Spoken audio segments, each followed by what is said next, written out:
Review da iteração 2 do projeto RePy, que é um sistema de controle de pontos. Vou começar mostrando os documentos que foram atualizados ou inseridos nessa iteração, que no caso seria a iteração 2. Nós criamos um novo documento, que é o documento arquitetural. Basicamente, o documento descreve a arquitetura geral do que vai seguir o nosso sistema.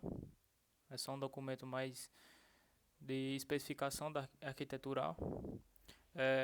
Foi definido também o documento da contagem de pontos de função, no qual já foi detalhado duas tabelas, que é a funcionário e a departamento, que o detalhamento leva em base o RLR, que são quantas tabelas tem em relação com a que está sendo analisada, e os DR, que são os atributos que possuem a tabela. É, esse documento de APF serve justamente para calcular os pontos de função de cada user story, que cada user story equivale. O documento de iteração que foi definido também, foi atualizado. Aqui está marcada a iteração 2 no calendário de iterações.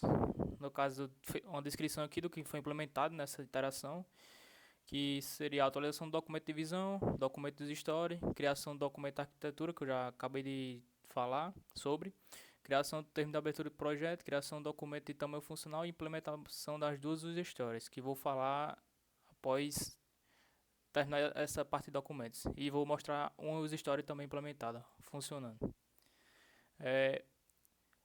Falando rapidamente, o que tem que ficar para a iteração 3 seria, no caso, a implementação de mais user stories e testar o que já foi implementado. Documento de modelos, nós fizemos algumas poucas alterações, que no caso foi duas inserções de tabela aqui, que é para melhor organizar a questão de horários, que estava meio perdido algumas coisas assim, que no caso foi a adição da tabela funcionário turno e a funcionário horário. Como eu falei, essas duas tabelas foram mais para a questão de organizar turno e horário de maneira mais eficiente. O documento de User Stories. As User Stories que foram detalhadas foram a manter o usuário e a realizar login. Começando aqui pela manter o usuário. Aqui eu listo os requisitos envolvidos, que são RF03, o 4, o 5 e o 6, que são justamente os requisitos que envolvem o CRUD. Aqui foi o cálculo de tamanho funcional dela, ela equivale a 12 pontos de função. Aqui são alguns testes de aceitação que nós vamos implementar na iteração 3, já foram detalhados aqui. E passando para os Story 01, que no caso é a realizar login. O requisito envolvido é o RF06, que é a realizar login. Também tem outro requisito que é envolvido nessa parte de realizar login, que é o recuperar acesso, só que ainda vai ser implementado porque não é uma funcionalidade essencial no momento. Foi detalhado o tamanho funcional dela, que equivale a 3 pontos funções, e também foi detalhado qual cargo cada membro vai exercer. No caso dele ficou como analista, eu, desenvolvedor, já implementei essa função de requisito, vou mostrar ela funcionando e mostrar o código base dela. Revisor Marcelo e o testador Renan. Igual a outra user story, nós já definimos os testes de aceitação, já para ser implementado nos testes na iteração 3. Documento de visão foi mais atualizações de ortografia e geral de texto assim. Vou mostrar primeiro o código da user story do login.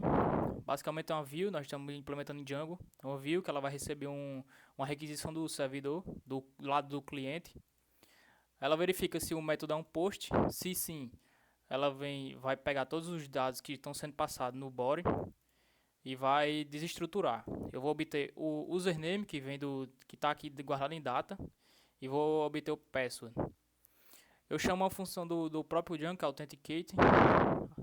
Authenticate verifica se o password corresponde a algum dado lá na tabela, a tabela de auth user, e se algum username também corresponde lá. Eu faço duas verificações após isso. Se o usuário não existir, se o usuário for verificado que ele existe no caso, vai retornar uma resposta em JSON que é true, que é para ser tratada no front.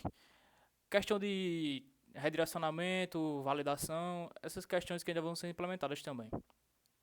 E o else se o cara não for encontrado. Retorna um falso e uma possível resposta de erro tratando lá no front também. Vou mostrar agora executando. Eu já cadastrei previamente um funcionário, um usuário, que era para não exceder tanto o tempo de limite. Vou botar as credenciais dele corretamente. Aqui eu botei só um alerta só para fins de verificação, se estava mandando e trazendo a resposta, processando. Aqui eu botei só um alerta para fazer isso que eu acabei de dizer. E agora eu vou só testar rapidinho, botando algum usuário que não existe. Ele diz isso. Se eu passar o usuário certo e a senha incorreta, também ele verifica essa situação. No caso do outro uso histórico que devia ser implementado para essa iteração, nós tivemos alguns problemas e não conseguimos entregar no caso de manter o usuário. Mas ele já estava quase finalizado. Por algum motivo, como eu acabei de dizer, problemáticos, assim podem dizer, ele não foi entregue nessa iteração.